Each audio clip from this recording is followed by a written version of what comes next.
जय हिंद साथियों, all exam topper education YouTube channel पर आप सभी का स्वागत है। साथियों, आज के इस वीडियो में हम लोग निर्वाचन के बारे में पढ़ेंगे। निर्वाचन मतलब निर्वाचन आयोग, मतदान से जुड़ी जो चीजें हैं उसके विषय में जानकारी लेंगे और जानकारी के बता दें कि आगामी विधानसभा चुनाव का समय भी समीप है। तो आइए इसकी वीडियो में, आज की इस वीडियो में हम लोग जानेंगे कि विधानसभा चुनाव हो या लोकसभा का चुनाव हो, मतदान क्या है, मतदान का मतलब क्या होता है, उसके विषय में विशेष रूप से जानेंगे। और निर्वाचन आयोग क्या क्या इसके नियम कानून है, क्या शर्तें हैं, चुनाव प्रचार क्या होता है, मतदान की क्या क्या जो नियम कानून है उसके विषय में जानकारी लेंगे। तो आइए शुरुआत करते हैं आज के इस वीडियो को। तो हमारा जो टॉपिक है वो है निर्वाचन। क्या है निर्वाचन? मतलब इलेक्शन। तो निर्वाचन मतलब मतदान से जुड़ा यह चैप्टर है और हम लोग का मतदान जो है लोकतंत्र का सबसे बड़ा पर्व है। मतदान को क्या कहा जाता है? लोकतंत्र का सबसे बड़ा पर्व कहा जाता है। तो ये कहां से? संविधान के भाग 15 में यह अधिकार मिला हुआ है और इसके बारे में हम लोग कहाँ पढ़ते हैं? तो अनुच्छेद 324 से लेके 329 तक, संविधान के भाग 15 में 324 से लेके 329 तक निर्वाचन के बारे में विस्तृत रूप से बताया गया है। संविधान का अनुच्छेद 324 जो है वो हमें बताता है, क्या बताता है? कि संसद, राज्य विधायिका, राष्ट्रपति तथा उपराष्ट्रपति के चुनावों के अधीक्षण तथा नियंत्रण की शक्ति निर्वाचन आयोग में निहित है।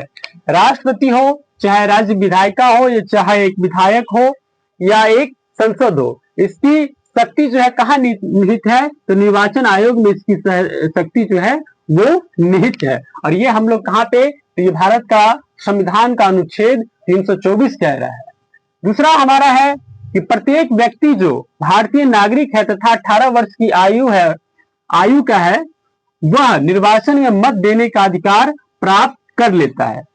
भारत का संविधान का भाग 15 और अनुच्छेद जो है वो 324 इस बात का अधिकार देता है भारत में रहने वाले तमाम नागरिकों को जिनका उम्र 18 वर्ष हो जाता है, वो मतदान देने का अधिकार जो है वो प्राप्त कर लेते हैं। तो मतदान देने का अधिकार क्या है? तो प्रत्येक व्यक्ति जो भारतीय नागरिक, क्या सबसे मेन यहाँ पे है, वो कहाँ का नागरिक हो? तो भारतीय नागरिक हो तथा 18 वर्ष की आयु हो। कितना एज होना चाहिए उनका? तो 18 वर्ष की आयु और भारतीय नागरिक जो है वो मत देने की अधिकार जो है वो प्राप्त कर लेते हैं।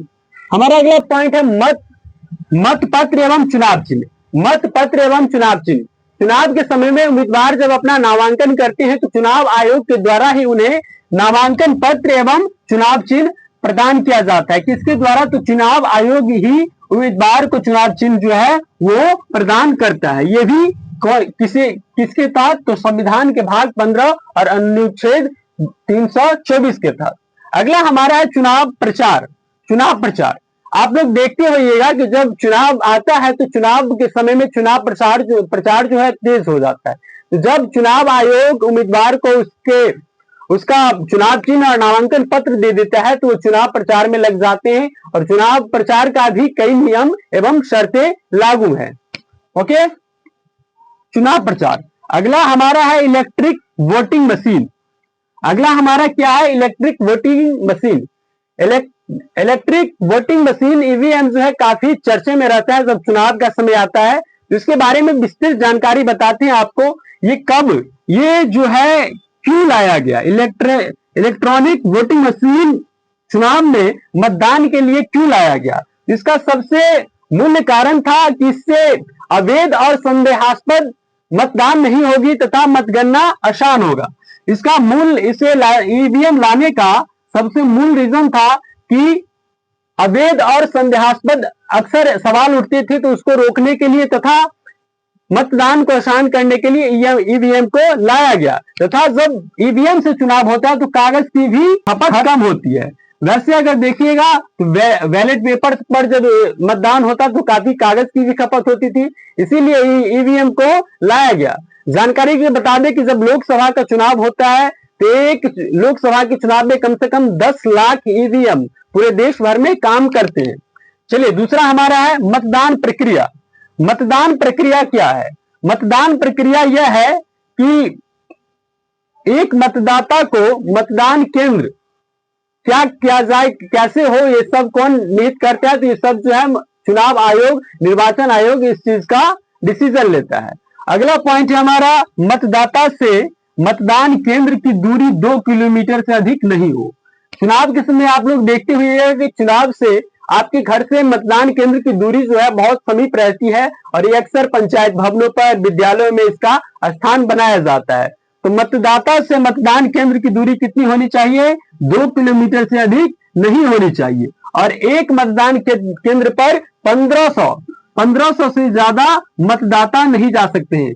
एक मतदान केंद्र पर 1500 से ज्यादा मतदाता नहीं जा सकते हैं। ये बेसिक जानकारी है आप लोगों को निर्वाचन से, चुनाव से रिलेटेड। तो इसको याद रखिएगा कि निर्वाचन आयोग संविधान के भाग कितने में? 15 में। और निर्वाचन के बारे में हम लोग संविधान 324 से लेकर 329 में विशेष जानकारी लेते हैं। तो आज के वीडियो में हम लोगों ने निर्वाचन के बारे में बेसिक जानकारी ली। तो आज के वीडियो में बस इतना ही।